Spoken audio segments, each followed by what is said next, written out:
Good morning everyone, hope you are all well. Today I'm going to talk about creating freedom. I did actually just film like a minute or so of this and it cut out because my alarm went off, but anyway. First of all, I'm going to do another reading. I know I haven't done these for a couple of days, but I felt like it. This month, March, is on awareness, so March the 3rd, which is today, disintegration. These things don't go together. You must be a unified human being, either good or bad. You must diligently work either on your own reasoning or on things out of your control. Take great care with the inside and not what's outside, which is to say, stand with the philosopher or else with the mob. Epictetus Discourses. We're all complicated people. We have multiple sides to ourselves, conflicting wants, desires, and fears. The outside world is no less confusing and contradictory. If we're not careful, all these forces, pushing and pulling, will eventually tear us apart. We can't live as both Jekyll and Hyde, not for long anyway. We have a choice, to stand with the philosopher and focus strenuously on the inside, or to behave like a leader of a mob, becoming whatever the crowd needs at a given moment. If we do not focus on our internal integration or self-awareness, we risk external disintegration. Yeah, so that is today's Daily Stoic reading. Here's the book again. Yeah, I think it's brilliant. So that actually ties in quite nicely with what I'm talking about today, creating freedom. Just check what the time is. Yeah, I've got some time. I thought I'd talk about this because this is something that we spoke about on my therapy training day in the personal professional development group, the PPD group, what freedom means for each of us, because naturally it's going to mean something different for every individual depending on their background, their just everything about them, and maybe like certain privileges and advantages or disadvantages and all these sort of things that go on that affect each of us differently, and how we live our lives is going to be very different from person to person, depending on a multitude of factors. So I spoke about creating freedom, and I thought I'd do a little video on it because I appreciate that I have had a very privileged upbringing, been very fortunate in many ways, and I feel like I've been very lucky, and I still feel like more from a like internal perspective, I could be creating my own freedom and working towards becoming much more free. I feel like there's so much space for me to be more free, even if external things mean that I have lots of privileges, and I'm very fortunate. So yeah, creating freedom for me comes down to a few things. I think the one thing that I'm working towards is sort of like mental freedom, freedom of the mind, and if we kind of bring it back to, just knocked you over, sorry, give you a bit of a headache there. Might actually adjust this a bit. Yeah, I think we're okay. So yeah, I wasn't planning on it kind of linking to this, but if we think about that reading that I just did, sort of like we have a choice to stand with the philosopher and focus strenuously on the inside, or to behave like a leader of a mob, becoming whatever the crowd needs at a given moment. So yeah, again, internal integration, self-awareness, these kind of ideas. I think that kind of, sorry, I'm just reading over, taking it all in.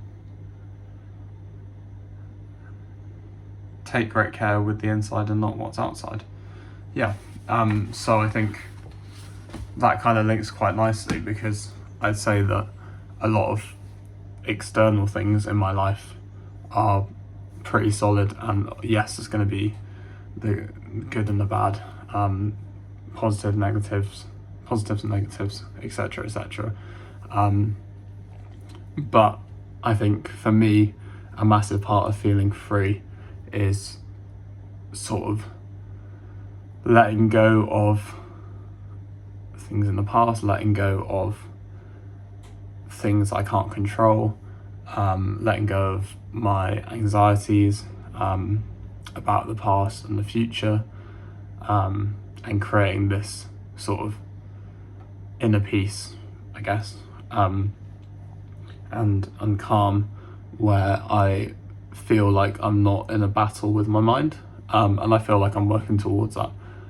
So yeah, creating freedom for me means being at peace with things and being at peace with my own mind, and not feeling in that constant battle where I'm fighting against my thoughts and my feelings and my emotions, and I can kind of just, again, linking to mindfulness and being present, I can acknowledge my thoughts, I can acknowledge what's going on for me mentally, and not sort of attach weight and judgment and negativity to any thoughts about the past, the present, the future, whatever you're thinking, whatever I'm thinking, and just kind of, I think,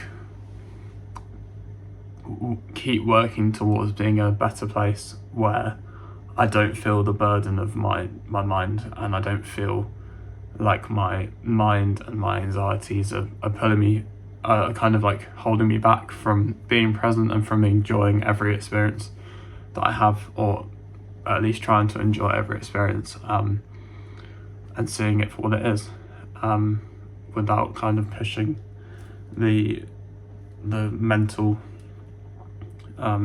like judgments and negativity and things about other things into the present moment, like thoughts about other things. Yeah, you catch my drift.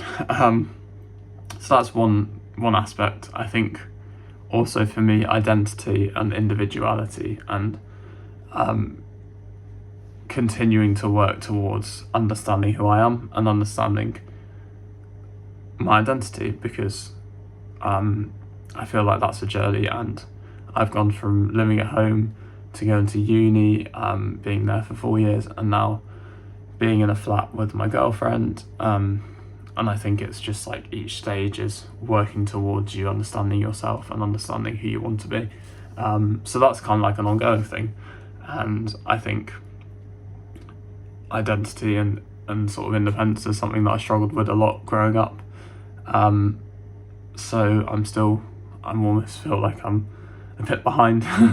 Well, maybe not behind, but I think, for me, it feels like I'm catching up. It does feel like that to me. I'm catching up, and I'm just working towards that. And then there would be, I wouldn't say this is obviously very important, but I wouldn't say this is like, of the three. So we got mental, we've got, I guess, identity, and then we've got financial. Financial freedom, I don't like that term. I think it's a good couple of terms, or term phrase, but also I think it's a bit like, it's not really me. It's not really what I would talk about. It seems like a very different corner of, or aspect of YouTube and life, but I guess it has to be acknowledged that as I progress in my career, I think that will also give me more freedom, because I'm again working towards what I want to do, and pursuing my passion, and getting to the place which feels right when I do become a therapist, although also acknowledging the journey, and enjoying each step. and with that is the financial freedom that will come with progressing in my career, progressing in a job, and being able to do more things as a result. Go on holidays, and I feel like becoming more secure, like financially, and buying a house. These sort of things that kind of you can level up your already having a sense of, like, I feel like I already have that sense of security, but then the next steps of buying a house and being able to go on holidays, being able to kind of have that freedom, that financial freedom. And I understand that I'm in a position where I am very privileged. I already have a level of security with that, and it's just kind of building from that, so that you can always working towards that progression, as well as the general progression in my career, and then mentally and with my identity. These are all the things that I'm kind of thinking about when I think about freedom. I'd love to hear what freedom means to you, even if it's like a sentence. I would really be interested in hearing, because from doing the PPD group with my course, it means very different things for each of us, and I think that's amazing, and it's really interesting to hear everyone's thoughts. So yeah, I'd also like to bring it here so that people can share what they think as well. That's it from me. I hope you will have a wonderful day, and as always, be kind to yourself, and I'm just kind of integrating this into each of my videos, but it's kind of also for me to be present with your experiences, and being present will also help kind of lighten the load and the burdens that you might have as well. So connecting with your breath and yourself when you're feeling overwhelmed, and if you're feeling anxious, all these sort of things. That's it from me. Take care, everyone, and I'll speak to you tomorrow, maybe about therapy. After all, this is partly a therapy training channel, and it's the therapy. So goodbye, everyone.